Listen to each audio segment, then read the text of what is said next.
What is up with it? Today we are going to be watching Quan Lee on Animal Shanks with the animal package featuring Chopper versus Zoro Lover on Purple Luffy.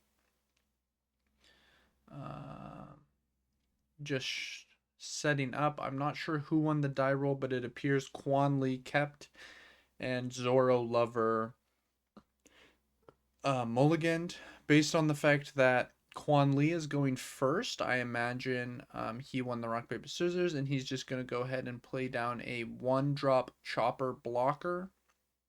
On 3, we're going to go ahead and swing 5. And here we will go ahead and counter with a Kamazo.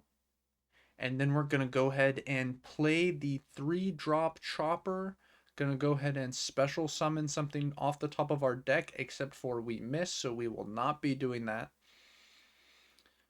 Here on 4, we will go ahead and ramp 1, swing 5. We took as the Shanks. I'm going to assume he knows what he's doing and he's supposed to take there. But that was really surprising to me that he took there. That was really, really surprising to me considering he had the free leader effect. Also, I hate the angle of this Shank setup, by the way. I absolutely hate it. But, that's fine. I'm going to swing 7 and block 2k. Now we're going to go ahead and play, I believe that is the 3 drop blocker chopper. Definitely a bit difficult to tell what is on the Shanks's board because of this angle, but it's okay. He has the bear on his board. He's going to go ahead and rest that blocker, I assume. With the 7 drop Shanks, we'll go ahead and get a Dawn back with the kid. We're going to go ahead and swing 5 at 3. We're going to swing 7 at either 5 or 4. I'm not sure which one we're targeting right now. I imagine it's 5.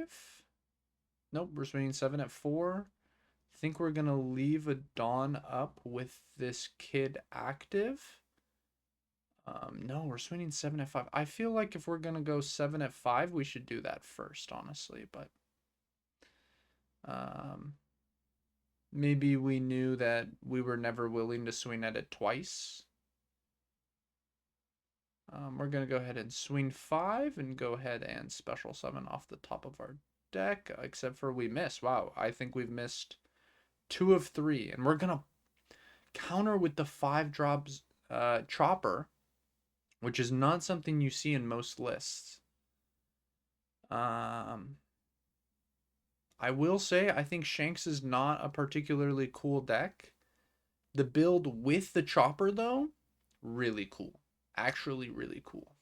I love that card. I think that card is like super uber broken. And I think it just doesn't have the perfect setup for like exactly the sort of deck you'd want to see it succeed in. I think is one of the things that holds it back, but one day we will hopefully see a deck that really utilizes it well. I mean, Zoro, fine, does it good. Shanks has some ability to do it, but I think that card and the engine has so much potential that we haven't tapped into because there's not the perfect leader for it. Also, a lot of the cards that pair with it are really weak. So maybe if there's like one more good card to pair with it. Okay, we're gonna go ahead and Big Mom away that 3 drop chopper. That is hilarious.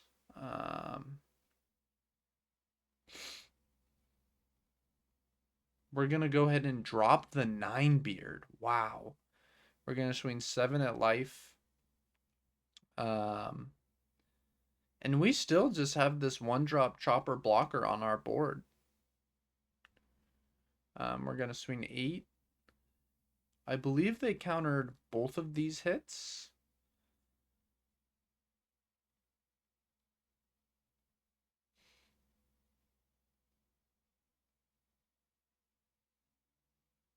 And we are getting pretty late into the tournament, so every single game matters here. You know, these players are potentially playing for a lot of money. Okay, gonna go ahead and rest 7 for the Sanji.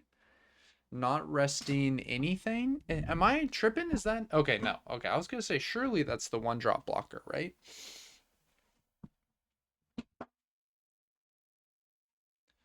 I'm gonna go ahead and swing 9 at life.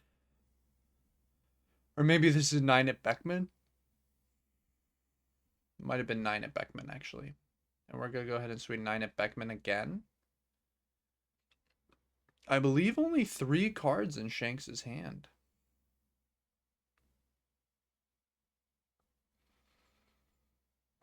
I don't believe we have leader affected yet. Maybe we did. We must have.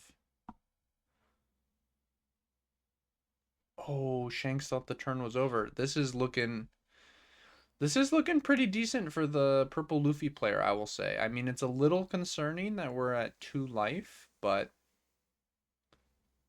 that's not that unusual. We're hoping to fade the dragon here. This 9-beard does get to swing 10 this turn. Really thinking over what we want to do here. Gonna play the Rayleigh. Yeah, that's just not nearly as scary as maybe a dragon could have been on this turn.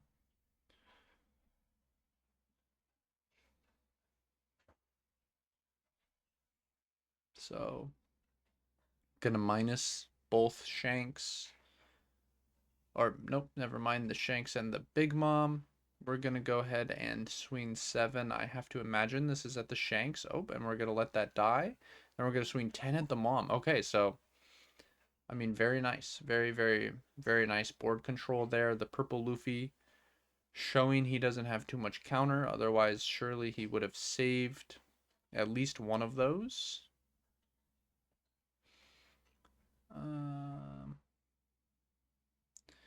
And now there's nothing fantastic to swing at on the Shanks' board. He does only have 1 card in hand. So honestly, if we could swing at this Whitebeard twice, you know, just swing 11 with the Shanks. I kind of like swinging 11 at the Shanks, honestly. I don't really, or at the Whitebeard with the Shanks. I mean, I guess it really depends on the purple Luffy's hand, but if we have like, you know, something like an Onami, I would be pretty happy to turn this Shanks sideways, try and take out the Whitebeard. If he gives us the card in hand, that's fine. We just swing at it again with our Luffy. And maybe just try to play this this starved board control game, because I just kind of feel like if we start giving our opponent some resources here without removing the Whitebeard, it might be a little scary. But it appears we have decided that we are racing the Shanks, and I think we swung at the Whitebeard there after all of that thinking. So we didn't even get to take it out. Yeah, I feel like we just die. Yeah. And we didn't even leave up a Dawn for Gum Gum. I don't know. I feel like the purple Luffy, like we got in a really weird game state. And he probably just wasn't familiar with like that sort of game state, so I get it, but I don't think we necessarily had to lose that game when we did. I'm not sure though. But thank you all so much for watching. I hope you have a great rest of your day.